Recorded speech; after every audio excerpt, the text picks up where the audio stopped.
بسم الله الرحمن الرحيم. هل أتى على الإنسان حين من الدهر لم يكن شيئا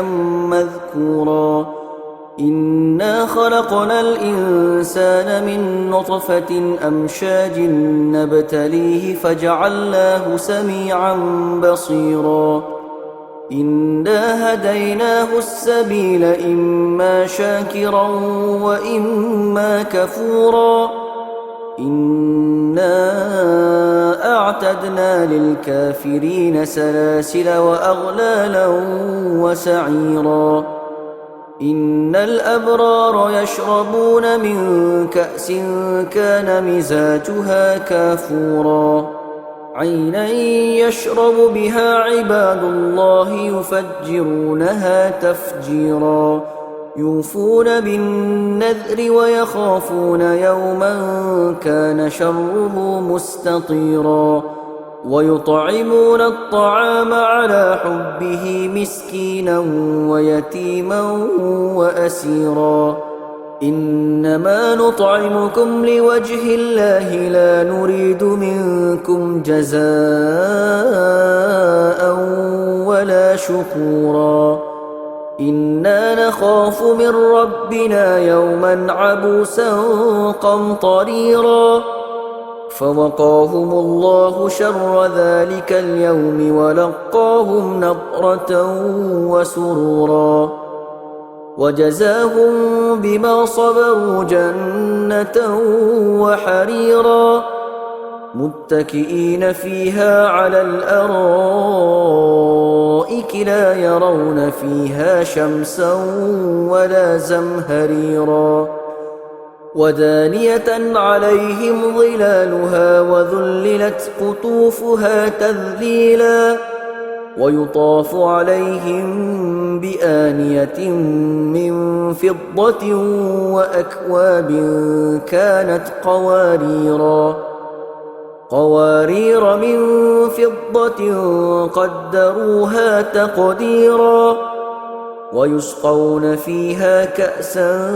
كان مزاجها زنجبيلا عينا فيها تسمى سلسبيلا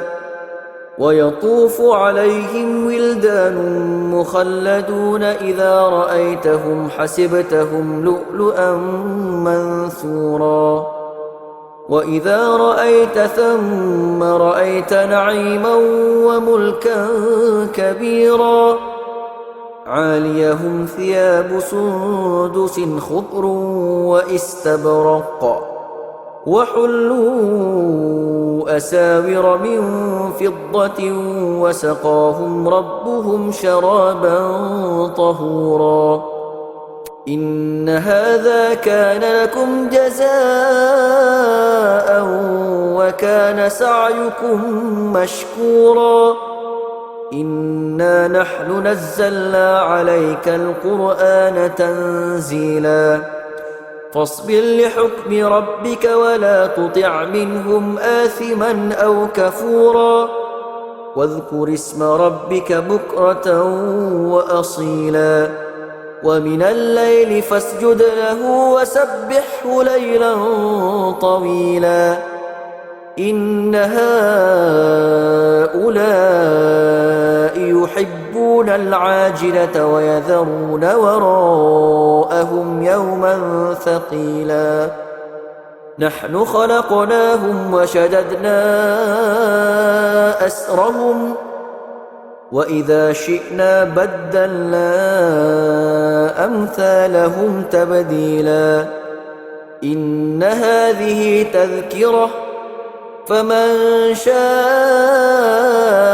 اتخذ إلى ربه سبيلا وما تشاءون إلا أن يشاء الله إن الله كان عليما حكيما يدخل من يشاء في رحمته والظالمين أعد لهم عذابا أليما